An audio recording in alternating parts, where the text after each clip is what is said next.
যখন জলটা পরিষ্কার করা হবে এই কলটা খুলে দিলে এই জলগুলো নিচে নেমে চলে আসবে। এভাবে গোল করে বেরিয়ে নিতে হবে। এখানে প্যাকেট ভর্তি একটা ডিবে খোসাগুলো কেটে গেছে। এদিকে ডিমের টেবিল রেডি হয়ে গেছে, কিন্তু আর ভাজা হলো না, আর ভাজবো না। সুন্দরভাবে বানিয়েছে, মেশিনে ছাঁচে তৈরি করেছে নাকি?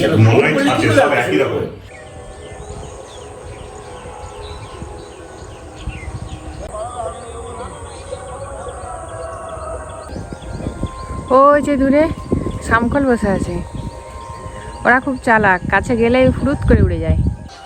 নমস্কার বন্ধুরা, প্রতিদিনের মতোই শুরু করছে আজকের ভ্লগ। আমি অপর্ণা, চাউলিয়া ভ্লগে সবাইকে স্বাগত। সকালবেলায় আজকে কাস্তে হাতে করে নিয়ে চলে এসেছি চাঁচর। চাঁচর মানে ন্যাড়া পড়া, আর ন্যাড়া পড়ার জন্য আজকে আমি চলে এসেছি কাস্তে হাতে করে নিয়ে। একদম মাঠে যে খেজুর গাছগুলো আছে সেখান থেকে পাতা কেটে নেবো, আর ন্যাড়া পড়ার জন্য চাঁচর তৈরি করে নেবো। রাস্তার ধারে ধারে আর মাঠের মাঝখানে অনেক খেজুর গাছ হয়ে আছে, নানা রকম গাছপালা তো আছেই গ্রামের দিকে। সেই খেজুর গাছের পাতা আর কিছু শুকনো পাতা টাতা কেটে নেব, নিয়ে একটু রোদে শুকিয়ে নেব, তারপর চাঁচর তৈরি হবে আর হবে ন্যাড়া পোড়া সন্ধ্যেবেলায়। সবাইকে ন্যাড়া পোড়ার শুভেচ্ছা জানিয়ে শুরু করছি আজকের ভ্লগ, দেখতে থাকুন। আমাদের এখানে তো রাস্তার ধারে ধারে খেজুর গাছ, এই দেখুন এই গাছটা রাস্তার ধারেই হয়ে আছে, যার জন্য জঙ্গল হয়ে যাবে চারিদিকটায়, আর লোকজন যেতে পারবে না। গাছটা আগেই কেটে নেওয়া হয়েছে। এ থেকে একটা পাতা কেটে নিই, তারপর মাটির নিচে নেমে গিয়ে আরও কিছু পাতা কেটে নেব।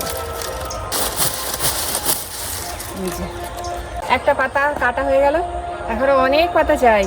আর তনু বলেছে সে এবারে আমাদের এখানে আসবে চাঁচর করতে, তারও একটা চাঁচর বানিয়ে দিতে হবে, আর রিভুর একটা বানাবো, তাই জন্যই পাতাগুলো কেটে নিচ্ছি।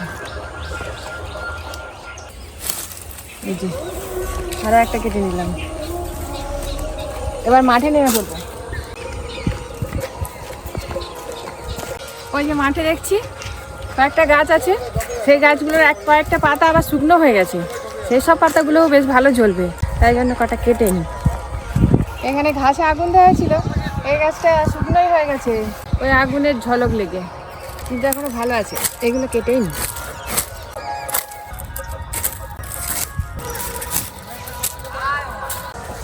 এভাবে অনেকগুলো পাতা জোগাড় করতে হবে। আমি তো কতগুলো কাটলাম, এবার বাবুকে বলবো পাতাগুলো সব কেটে রাখতে। রিবুকে স্যার পড়াতে এসছে, সেই জন্য ও এখন আসতে পারিনি, ওরা বেলার দিকে এসে আবার কাটবে। আমি কয়েকটা কাটলাম, এবার বাড়ির দিকে যাবো, এই পাতা পাতা কেটে দিয়ে।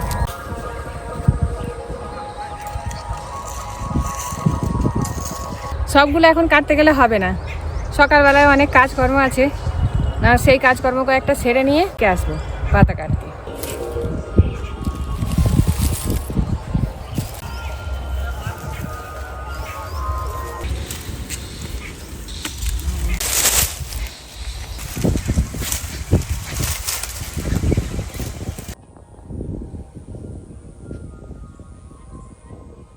কি নিবে, কি আছে?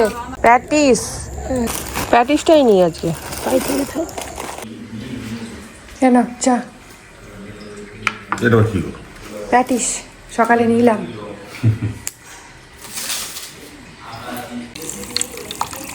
গোল্ডেন ফিশগুলো বেশ হেভি দেখতে, গোল গোল গোল গোল গোল্ডেন কালার। এখানে আবার মলি আছে, মলিদেরকেও একটু খেতে দিয়ে দিই।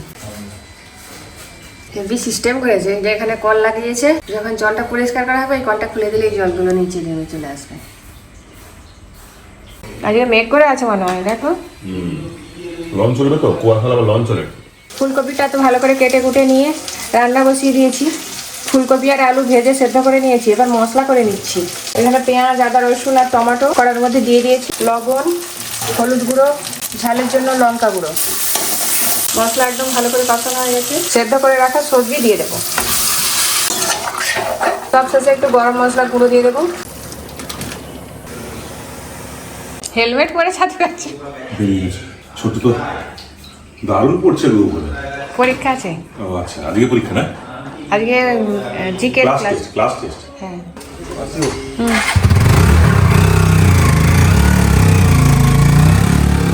এখানে কয়েকটা পেঁপে হলুদ হয়ে আছে, পেড়ে নিই। দুটো পেঁপে পেড়ে নিলাম। বিল্লি, বিল্লিটার পেটে বাচ্চা আছে।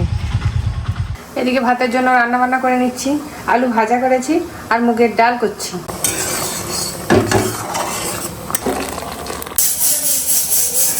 আলুর পরোটা করব, তার জন্য আলুগুলো সেদ্ধ করে নিয়েছি। আর এখানে কড়াই একটু মশলা করে নেব, আলুর পুরটা বানিয়ে নেব। সরষের তেল, আলুর পুরটা আদা জিরে এই দিয়েও করা যায়। আমি আজকে একটু পেঁয়াজ আদা রসুন এইসব দিয়ে পুরটা বানিয়ে নেব। পেঁয়াজ রসুন আদা হলুদ গুঁড়ো, ঝালের জন্য লঙ্কা গুঁড়ো, লবণ দিয়ে দেবো, টমেটো কুচি। আজকে রিভু স্কুলে আলু পরোটা টিফিনে আছে, সেই জন্য একটু আলু পরোটার জন্য পুর বানিয়ে নিচ্ছি। আর একটু বেশি করেই করে নেব, কেননা সন্ধ্যেবেলায় একটু আলুর পরোটাই করে নেবো ভাবছি। আপনাদের দাদা আগের দিন বলছিল যে একটু আলুর পরোটা খাবে, তো আজকে যখন স্কুল যায় তখন তো একটু গুঁড়াগুড়ি থাকে, রুটি করে দিয়েছি, ফুলকপির তরকারি করে দিয়েছি, আর আলু পরোটাটা সন্ধ্যাবেলা করে দেবো, সেই জন্য পুরটা একটু বেশি করেই করে দেবো। মশলা থেকে একদম তেল ছেড়ে দিয়েছে, মশলা রেডি। সেদ্ধ করে রাখা আলু দিয়ে দিলাম, মশলার সঙ্গে সেদ্ধ করে মেখে রাখা আলুটা একদম মিশিয়ে নিতে হবে। আলুর পুরটা একদম রেডি হয়ে গেছে, নামিয়ে নেব। পুর তো একদম রেডি। এদিকে আটা দিয়ে আজকে আলুর পরোটা করে দেবো। আটা মাখানোই আছে, খিলি করে নিয়ে পুরটা ভরে নেব, নিয়ে বেলে একদম ভেজে নেব। যেভাবে পুর ভরা হয় ওইভাবে ভরে নিয়ে বেলে নেব।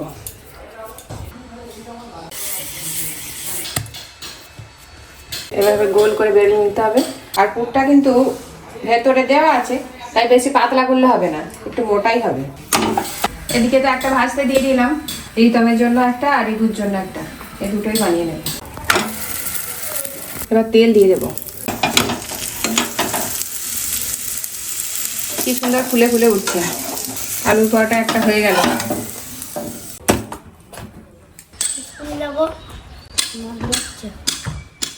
একদম স্নান করে রেডি, ওর সঙ্গে আমিও বেরিয়েছি, দিয়ে একটু বাজার করে নেবো।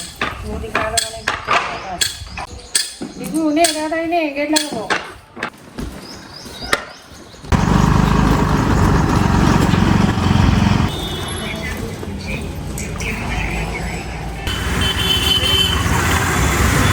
রিভুকে স্কুলে দিয়ে বাজারে এলাম।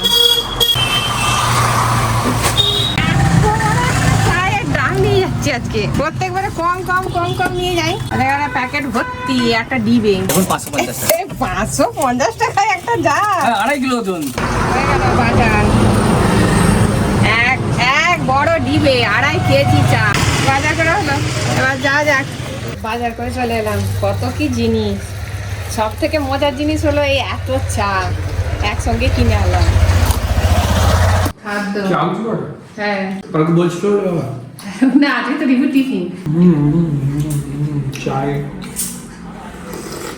ছাদ থেকে জামা কাপড়গুলো তুলে নিয়ে চলে এলাম। এদিকে ডিম বসিয়ে দিয়ে গেছি ওভেনে, ডিমের ডেভিল হবে। ডিমগুলো সব সেদ্ধ হয়ে গেছে, খোসাগুলো ফেটে গেছে, গ্যাস অফ করে দিলাম। ডিমের ডেভিলের জন্য আলুগুলো সেদ্ধ করে নেব। এদিকে ডিমগুলো ছাড়িয়ে 2 টুকরো করে কেটে নিয়েছি, ওর মধ্যে একটু মশলা ছড়িয়ে দেবো। লবণ, লঙ্কা গুঁড়ো, গোলমরিচের গুঁড়ো। ডিমের টেবিলের জন্য এবার পুরটা রেডি করে নেব। আলুর পুর, আলু তো আগেই সেদ্ধ করে নিয়েছি, এবার মশলার সঙ্গে কষিয়ে নেব। তেল, রসুন কুচি, আদা কুচি, এবার দিয়ে দেবো পেঁয়াজ কুচি,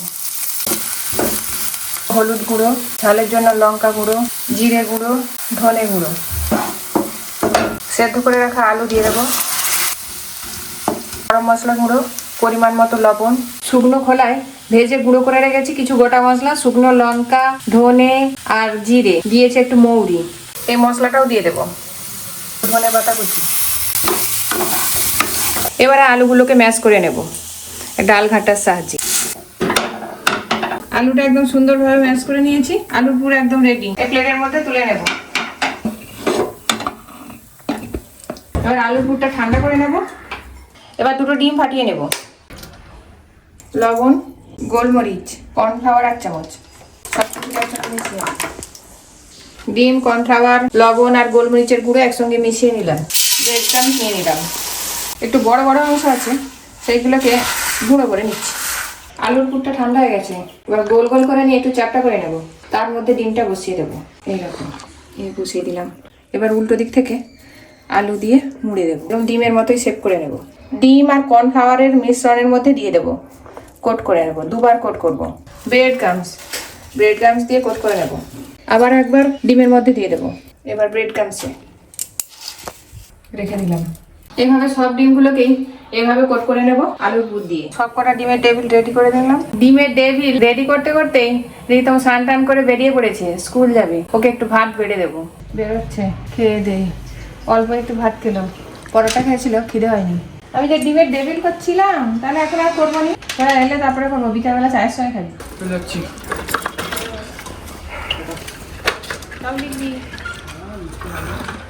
রীতম তো খেয়ে দিয়ে স্কুল চলে গেল। এদিকে ডিমের টেবিল রেডি হয়ে গেছে, কিন্তু আর ভাজা হলো না। আর ভাজবো না, আমি একা একা ভেজে আর খাবো না। ওরা যখন সবাই আসবে তখন গরম গরম ভেজে দেবো। এখন আপাতত রেখে দিই, ফ্রিজের মধ্যেই রেখে দেবো, পরে ভেজে দেবো। স্নান টান সেরে কাজকর্ম যা ছিল সব সেরে নিয়েছি, নিয়ে একটু খেতে বসেছি। আজকে খুব হালকা করে রান্না করেছি। আজকে করেছি বড়ি ভাজা, আলু ভাজা, মুগের ডাল, আর করেছি ফুলকপি সবজি। মুগের ডালের সঙ্গে একটু লেবু মেখে খেলে খুব ভালো লাগে। লেবু দিয়ে মুগের ডাল মেখেছি ভাতের সঙ্গে। এবার আলু ভাজা আর বড়ি ভাজা আর ফুলকপির তরকারি, সবগুলো একদম দারুণ খেতে। আমার তো খুব ভালো লাগে। এবছরের বড়িগুলো খুব সুন্দর হয়েছে আর মুচমুচ করছে। গাছ থেকে সঙ্গে সঙ্গে তুলে নিয়ে এসে রান্না করেছি, খুব ভালো, দারুণ খেতে হয়েছে আজকে। আজকে সব হালকা করেই রান্না হলো।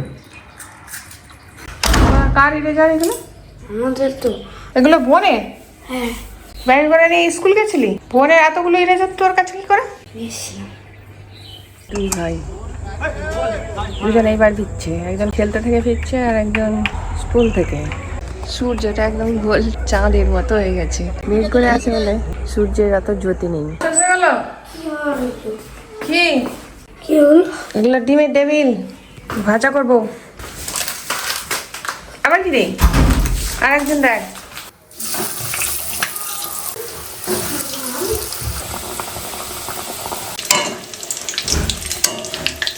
একদম ভালো করে ভাজা হয়ে গেছে ডিমের টেবিল, তুলে নেব। বাকি ডিমের টেবিলগুলো একইভাবে ভেজে নেব। আজ কিন্তু খুব জোরে দিলে হবে না, মিডিয়াম রেখেই ভেজে নিতে হবে। ডিমের টেবিলগুলো সব ভাজা হয়ে গেছে, তুলে নেব। ডিমের টেবিলগুলো সব ভাজা হয়ে গেছে, এবার একটু চা বসিয়ে দেবো। কৌশিকও দেখলাম এসে গেছে। ছেলেরা আবার বলছে একটু খেলে আসি বলে আবার চলে গেছে খেলতে। চা নয়, চাটা বসিয়ে এসছি, জল খাও। কি গো, ঘরে ঢুকানি কেন? বিল্ডিং হচ্ছে দেখছো? আমাদের 3 তলাটা করে নিতে হবে, পয়সা করি নেই। ছুটি আছে নাকি? হ্যাঁ, এবার তো স্কুল খুলে যাবে তো। হ্যাঁ, চলে তো শেষ হয়ে গেল। চা খেয়েছো? না, তো বৌদি চা বসিয়েছে তো। চার সঙ্গে আজকে একটু টা আছে, টা। কি না, বিস্কুট খাবো না? আমি বিস্কুট খাই না। এনা কৌশিক খাই না নয়, কম খাই। চায়ের সঙ্গে টা আছে গো। নিয়ে এসো। দাঁড়াও আনি। হ্যাঁ, এক জিনিস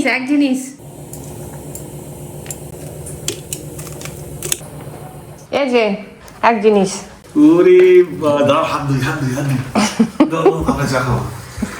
ভেজিটেবিল নাকি? খেয়ে বলবে কি? আচ্ছা দাও। না, ভেজিটেবিল হলে একটা সরু হতো। এরকম তোমার এটা। क्या बात তো বড় বড় এক গালে ঢুকবে। এক গেলে আবার ঢুকে ডিমের টেবিল ভালো হয়েছে। একদম কড় করছে। ভালোই মনে হচ্ছে। একটু উপরে বিট নুন দিয়ে দিলে ভালো, বিট লবণ। না ঠিক আছে, হ্যাঁ, দিলেও দিতে পারো। দোকানেও এরকম হয়নি এত বড় বড়। হ্যাঁ, একটু মশলা না দিলে আর আবার টেস্ট বেরোবে না। চার খাইনি না, আমি আগে খেয়ে নিচ্ছি। আমি আগে চা বিস্কুট কেন? সুন্দরভাবে বানিয়েছে, ওটা মেশিনে ছাঁচে তৈরি করেছে নাকি? হাতে হাত সবগুলো এবার একই রকম সাইজ দেখো। হ্যাঁ, এবং খুব সুন্দর গোলও হয়ে গেছে। এই দেখো, কোথাও কোনো ইয়ে নেই। আমি কি লাগছে? এই যে মশলা কড়কড় করছে আওয়াজ। ওই যে খেলতে চলে গেছিল। যেমন হাইটাক মাছ মরে গেছে। কই? আমি তো যাওয়ার আগে দেখে গেলাম, ভালো ছিল। আমি তো সকালবেলা খেতে দিলাম। ওটা সবার পাইনি। না তোর পেটে বাচ্চা ছিল, যা, ওই জন্য মরেছে। ওই জন্য মরে গেছে।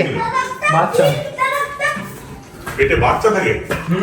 মানে পেটের ভিতরে ডিমটা ফুটে কোন মাছ? ওই তো মলি। তাই এই ছোট বাবা দেখছিস? শেষ হয়ে গেল। আমরা তো আনছিলাম 4টে, পেশা 2 খাচ্ছে, আমি 2 খাচ্ছি। কি যাবো না। হ্যাঁ এটা সেটা তাই না? এটা সেটা তাই তো। কি লাগছে রিভু? ভালো ভালো বল ভালো বলতে পারছেন রে বাবা। খাবে না ভালো করে কথা বলবে খাবো। ও কি? আরে কি হলো? আর পেশাকে দিতে হয়, ওরকম করতে নেই। এই তো তোর তো একটা দুটো একটা একটা করে খেতে হয় তো। তোমার কাছেই খেয়ে দুটো। আসো, আবার এসো তাহলে। হ্যাঁ। খেয়ে নে রিভু খেয়ে নে। এবার টিফিন হচ্ছে, ডিমের ডেভিল খেয়ে আবার হয়নি, মুড়িটা একটু খেতে হবে। মুড়ি খাবি নি? নাই খা, ডিমের ডেভিল সব শেষ।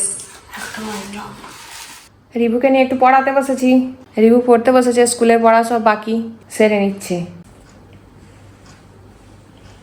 রিভুকে পড়াতে পড়াতে আলুর পরোটা করে নিলাম, আপনাদের দাদার খিদে লেগে গেছে। দারুণ হয়েছে কিন্তু আলু পরোটা। রিতম রিবু উপরে পড়ছে, ওরা পড়া হয়ে গেলে খাবে, আমার খুব খিদে পাচ্ছে বলে খেয়ে নিচ্ছি। যাই হোক বন্ধুরা, এই সিজনের প্রথম আলু পরোটা ঘরে হলো। না আলু পরোটা হয়, আমাকে দেওয়ানি তো। রিভুর এখন টিফিনে আলু পরোটা আছে। আমাদেরকে দেয়নি, আমি প্রথম খাচ্ছি, এটাকে ধাবাই খেয়েছি। তাই বন্ধুরা, আজকের মতো ব্লগটা এখানেই শেষ করছি। সবাই ভালো থাকবেন, সুস্থ থাকবেন, শুভরাত্রি, নমস্কার, দেখা হবে আগামীকাল।